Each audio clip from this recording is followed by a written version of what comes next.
Olá pessoal, aqui é o professor Heráclito. Conforme eu havia prometido para vocês, nós vamos ver hoje aqui uma aula de física, né? Vocês estão sem professor de física aí, mas eu vou dar uma pequena revisão aí do assunto das trilhas, para vocês não terem tanta dificuldade, né? No primeiro ano aí, a gente vai falar hoje um pouquinho sobre movimento e repouso. E eu vou continuar assim, dando essas aulas, porque parece-me que é melhor do que aquelas aulas online, porque tem muita gente que está faltando porque trabalha, porque não tem conexão, enfim. Eu vou deixar essas aulas gravadas para vocês assistirem nos momentos oportunos. Eu também vou disponibilizar essas aulas lá no portal Vila Bela, certo? E vocês vão poder assistir ao momento que vocês quiserem. Então, movimento e repouso. Nós vamos iniciar tratando alguns conceitos básicos sobre a física, né? A cinemática, que é a parte que estuda os movimentos, e é necessário nós termos assim consciência sobre alguns conceitos básicos para entendermos. Nós vamos iniciar aqui falando um pouquinho sobre esses conceitos de movimento, repouso e trajetória. Observem nessa figura, nós temos aqui um observador, né? Que seria essa pessoa aqui. Ele está aqui de pé, né, observando um avião que deixa cair um pacote. Esse pacote, observem, deixa eu só trocar a cor da caneta aqui, para um vermelho aqui é melhor. Observe que o pacote deixado aqui, ele vai ter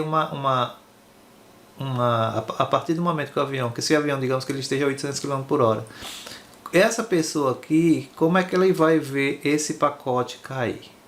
Certo? Ele vai ver esse pacote cair do avião em uma forma de parábola, certo? Já quem está dentro do avião, imagine que esse fundo desse avião seja de vidro e o piloto olha o pacote que ele jogou. O piloto vai observar o pacote caindo em linha reta. Por que isso acontece? É por causa de uma propriedade da física que nós chamamos de inércia, né? Se o avião está a 800 km por hora, quando ele solta o pacote continua a mesma velocidade do avião, 800 km por hora. Isso a gente desprezando o vento, né? Então observe que para quem está aqui, para esse observador, ele está vendo o pacote cair em forma oblíqua, aqui, em forma de parábola. O piloto do avião está vendo o pacote cair de cima para baixo, numa reta, certo? Então isso prova que para a gente calcular a trajetória em física, é necessário a gente adotar um referencial. Por quê? Porque os fenômenos vão ser diferentes de acordo com o referencial adotado, de acordo com o observador. O mesmo caso acontece aqui, observem nesse ônibus. Nós temos um ônibus aqui, nós temos os passageiros sentados aqui no ônibus, certo? E aqui na parte de fora nós temos um observador sentado em um montezinho aqui, certo? O que acontece? Eu poderia dizer o seguinte: esses dois que estão no ônibus estão em movimento ou estão em repouso, né? Movimento é quando você se desloca, né, no espaço à medida que o tempo passa. Então, nós poderíamos dizer que esses dois estão em movimento ou em repouso. Aí, se eu fizer essa pergunta aberta assim, a gente não vai conseguir ter uma resposta satisfatória. Por quê? Porque se eu considerar que o ônibus é o referencial, né, ou seja, é o ponto a que eu vou me referir com relação aos passageiros. Então, se eu digo, em relação à poltrona, em relação ao ônibus, esses dois passageiros aqui, eles estão em repouso, certo? Só que porque eles não se deslocam aqui dentro do ônibus, porém o ônibus está em uma certa velocidade. Observe que ao olhar aqui essa pessoa sentada do lado de fora, o que é que vai acontecer? A mulher e o homem vão ver esse cidadão que está sentado aqui passar rápido por eles, né? Ou seja, a gente pode considerar em física que em relação ao ônibus, esses passageiros não estão em movimento, eles estão sentados, parados, estão em repouso. Mas em relação ao referencial, essa pessoa que está aqui do lado de fora, eles estão, digamos que o ônibus esteja a 40 km por hora, então eles vão estar em movimento em relação a essa pessoa que está aqui do lado de fora. Então observe que o movimento e o repouso ele é relativo, depende do referencial que a gente adota. E aqui ainda mais a gente pode adotar o seguinte, que tanto o ônibus está em movimento em relação a essa pessoa, quanto essa pessoa está em movimento em relação ao ônibus. Isso aqui é interessante na física. Por quê? Porque você... isso é até visível, né? Quando a gente está dentro do ônibus, os postes vão passando, parecendo que estão correndo, né? Da gente, das árvores, né? Enfim, a paisagem. E do ponto de vista da física, é correto afirmar que tanto o ônibus, o carro, o transporte, ou o móvel, né? O ponto que você está lá, ele está em movimento em relação à paisagem, quanto a paisagem está em movimento em relação àquele móvel lá, né? Que a gente se referiu. É só para a gente ter o cuidado na hora de fazer as análises, entender que movimento e repouso depende do referencial que você adota. Esses dois passageiros, eles estão em repouso em relação ao ônibus, porém eles estão em movimento em relação ao exterior, a essa pessoa que está sentada. Essa pessoa que está sentada está em repouso em relação ao montezinho que ele está sentado aqui. Porém, ele vai estar em movimento também em relação ao ônibus, porque o ônibus vai passar por ele aqui, ok? Vamos à próxima ilustração para ficar mais claro. Então, nessa imagem aqui fica mais clara, né? Se a gente adota como referencial, por exemplo, desculpa, deixa eu voltar. Como referencial, essa mulher aqui, ela está sentada, deixa eu pegar a canetinha aqui novamente. Essa mulher aqui, ela está sentada aqui dentro do trem. Em relação ao trem aqui em si, ela não se move dessa cadeira, ok? Então, ela está aqui em repouso em relação ao trem aqui. Porém, ela está vendo aqui as paisagens passarem. Ó. Então, ela vai estar em movimento em relação às paisagens aqui, ok? Então, é só mais complementando aí o que a gente estava falando. Então, esse trem aqui em movimento em relação ao poste, ele vai estar em movimento. As pessoas que estão sentadas aqui dentro, em relação ao trem, elas vão estar em repouso. Né? Para a gente entender aí um pouco melhor esse conceito. Vamos ao próximo slide. Aqui nesse caso é a mesma situação, né? O avião deixa uma bombinha aqui, não sei o que é, deixa alguma coisa cair, certo? E esses observadores aqui, esse o que é que vai acontecer? Eles vão ver o objeto cair de forma oblíqua, em forma de parábola. O cara do avião que está aqui em cima, ó, ele vai ver o pacote caindo assim, ó, na vertical, certo? Então é o mesmo pacote, porém aqui o que acontece? Por causa da inércia, o pacote adquire uma velocidade, a mesma velocidade do avião. Veja que o avião jogou aqui antes, mas caiu bem depois. Mas para o piloto aqui, ele não vai ver assim, ele vai ver como se tivesse caído reto, porque o pacote vai acompanhando a velocidade do avião. Então, a trajetória também ela é relativa, a gente tem que adotar o referencial para saber que tipo de trajetória você se refere aí. Veja aqui nessa figura 3, a pessoa chutando uma bola. Quando a gente joga a bola, né, que você dá um chutão na bola, se você pudesse fazer uma linha imaginária, você ia ver também tipo uma parábola, certo? Da bola. Ou seja, um arco de parábola aqui, fazendo essa trajetória. A bola ela não vai vertical certinha para cima e depois desce na vertical, não. Ela vai fazer uma viagem de forma parabólica, certo? E tudo isso aqui é transformado depois em equações que a gente vai fazer aí nos cálculos de física. Observe essa outra situação aqui. Você tem uma trajetória 1 e uma trajetória 2. Você vai do ponto A ao ponto B. Você tem duas situações. De você ir pela essa parte verde aqui, certo? E chegar ao ponto B. Ou você vai aqui pelo ponto A, também por essa trajetória 2, e chega aqui nesse ponto B. Se você fizer esse deslocamento, que a gente vai chamar de deslocamento a menor distância do ponto A e B, você traçou a reta aqui, você vai ter o menor deslocamento entre o ponto A e B. É isso que os aviões fazem, né? Quando a gente vai por uma estrada de asfalto, seja lá o que for, você vai demorar muito mais para chegar, porque além da velocidade do avião ser muito mais alta, de carro você vai fazer curvas, né, descidas, subidas, e o avião não, ele vai em linha reta. Então seria esse ΔS, que é a variação do espaço ou o deslocamento, certo? Seria essa menor distância aqui que nós teríamos.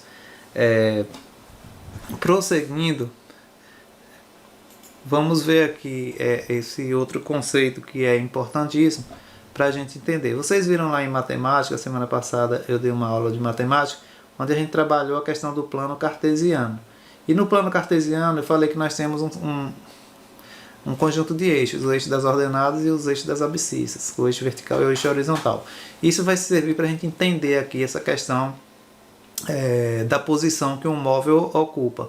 Observem aqui, ó, o que é que está escrito aqui. Primeiro vamos analisar a situação. Você tem um ônibus aqui que está a 20 km de uma cidade, que a gente chamou essa cidade aqui de marco zero. O zero, que a gente chama de referencial aqui, né? É o que a gente está se referindo. Esse caminhão aqui também está a 20 km desse mesmo marco zero aqui. Só que o caminhão está seguindo nesta direção, né? E esse daqui nessa outra. Observa o seguinte, que eles estão no mesmo sentido e como é que a gente chama?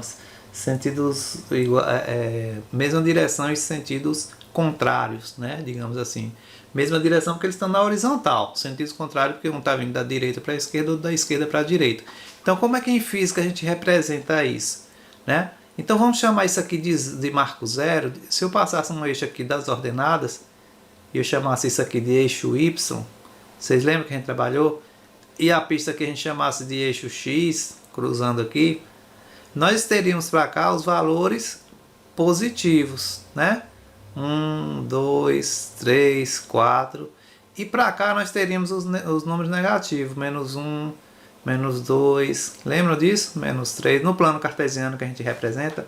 Então, do ponto de vista da física, tanto o ônibus quanto o caminhão estão a 20 km da cidade, do marco zero, certo? Para a gente marcar isso na física, a gente deveria, para identificar essa posição, a gente teria que fazer aqui menos 20 km e esse daqui estava a mais 20 km.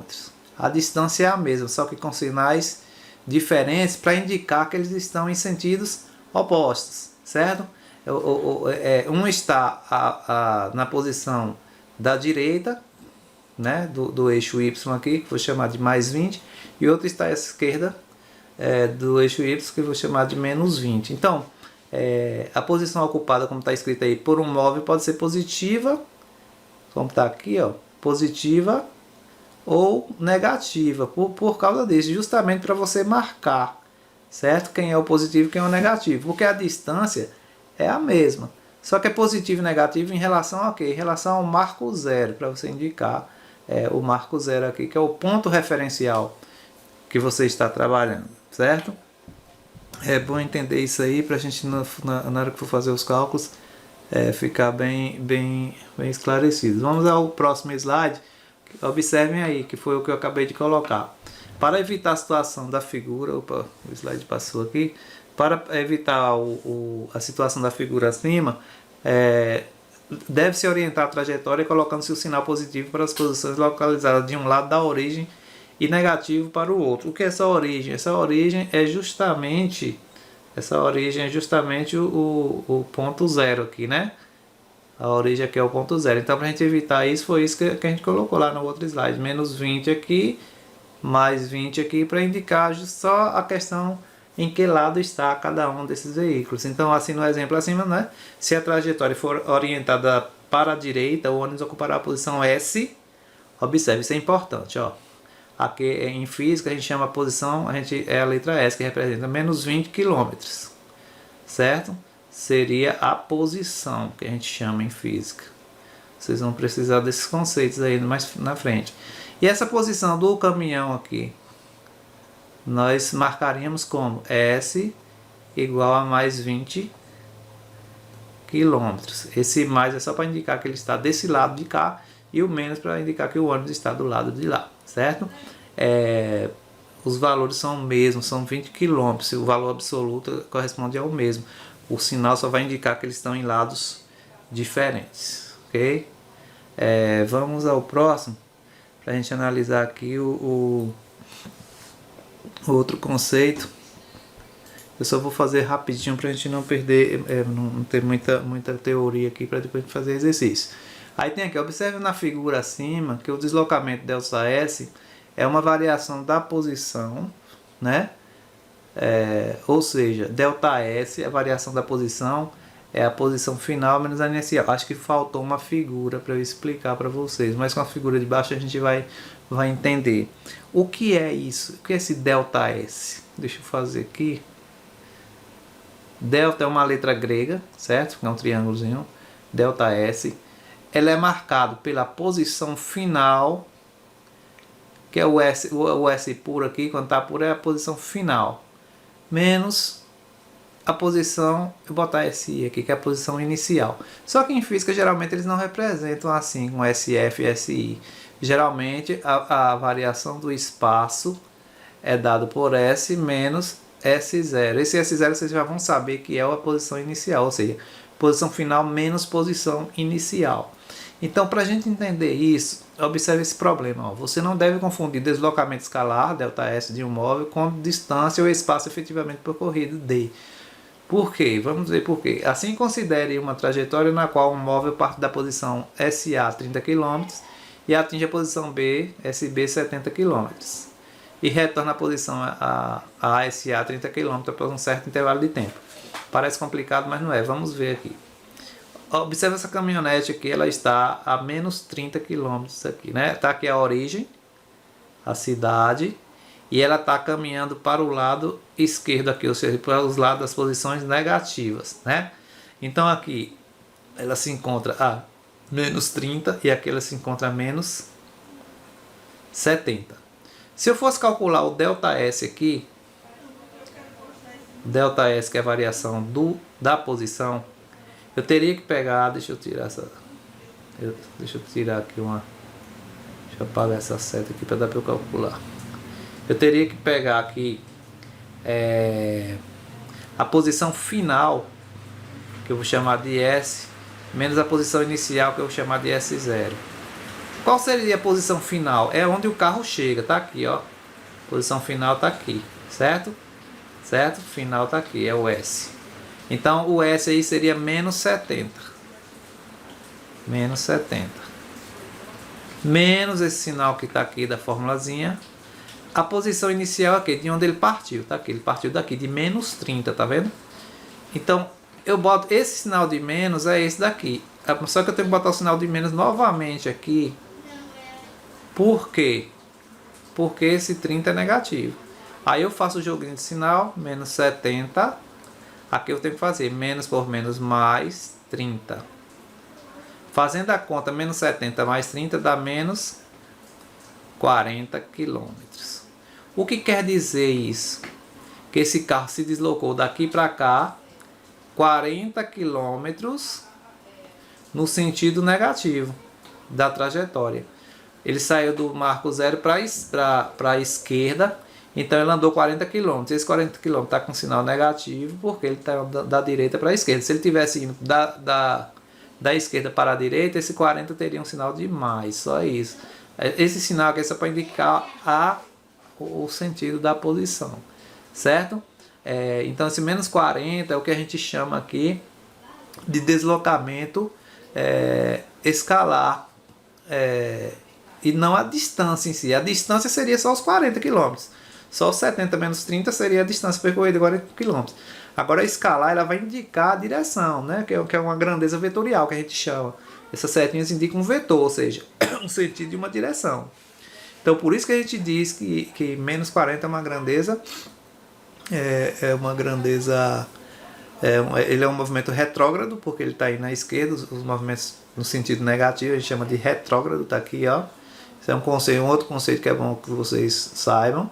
Se ele tivesse indo no sentido positivo, a gente chama de movimento progressivo, certo? A gente chama de movimento progressivo. No sentido negativo, a gente chama de movimento retrógrado. E por último, para a gente finalizar, aqui esses conceitos básicos, iniciais. Vamos ver aqui essas outras observações que tem, ó. Na volta em movimento progressivo, tá vendo que eu falei, movimento progressivo? Em T1 e T2, ou seja, no tempo inicial e no tempo final, T é o tempo, né? Seu deslocamento escalar será ΔS igual a S menos S0. Então observe agora que o carro está vindo da esquerda para a direita, ainda que ele esteja no sentido, ainda que ele esteja aqui nos lados negativos. Veja que a quilometragem, o valor vetorial aí, não modular, é menos 70 e menos 30. Então a gente vai fazer o mesmo cálculo, ΔS é igual a S, que é a posição final, menos posição inicial. Só que a posição inicial, final agora, vai ser menos 30, é essa aqui, a final, porque ele está indo no outro sentido.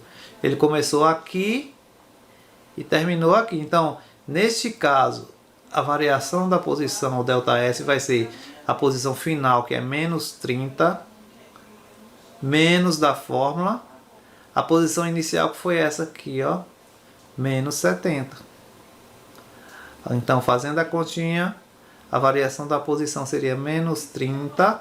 Aí eu faço o jogo de sinal, menos por menos mais 70. Observe que agora, ó, menos 30 mais 70, sinais opostos, a gente faz a conta, faz a subtração e conserva o sinal do maior, né? No caso, o 70 é maior que o 30. Logo, o que é que acontece?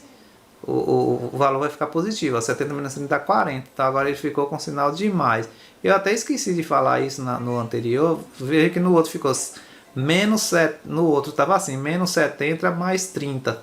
Como o menos 70, o 70 levava o sinal de menos e o 70 tem maior valor absoluto que o 30, que levava o sinal de mais. Isso eu estou falando no anterior. Aí aconteceu o contrário, ele tinha ficado com o sinal negativo. Aqui, ó, o 70 está com o sinal positivo e o 30 com o sinal negativo. Como o 70 é maior que o 30, o valor final aqui vai levar o sinal do maior, que é o 70. E quando os sinais são opostos, nós sempre vamos subtrair, né? Lembra lá da matemática? Operações com números inteiros, né?